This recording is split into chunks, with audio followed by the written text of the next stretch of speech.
রাজবাড়ীর গোয়ালন্দে নুরুল হক ওরফে নুরা পাগলার মাজার ও বাড়িতে তৌহিদি জনতার ব্যানারে হামলা হয়েছে।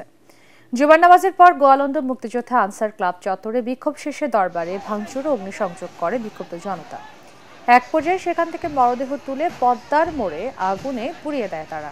এ সময় সংঘর্ষে রাসেল মোল্লা নামে একজন নিহত হয়। পুলিশ ও প্রশাসনের কর্মকর্তা সহ অর্ধশতাধিক আহত হয়েছে। উপজেলা নির্বাহী কর্মকর্তা ও পুলিশের গাড়িও ভাঙচুর করা হয়।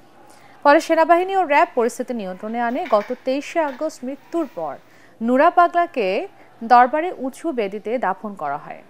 এটি ইসলামী শরীয়তের পরিপন্থী দাবি করে ইমান আকিদা রক্ষা কমিটি কবর স্বাভাবিক করার আলটিমেটাম দিয়েছিল। রাজবাড়ী পুলিশ সুপার ঘটনাস্থল পরিদর্শন করে জানান, পরিস্থিতি এখন শান্ত রয়েছে। এদিকে নুরা পাগলার কবর অবমাননা ও মরদেহে অগ্নিসংযোগের ঘটনায় নিন্দা জানিয়ে বিবৃতি দিয়েছে অন্তর্বর্তী সরকার। শান্তিপূর্ণ সমাবেশের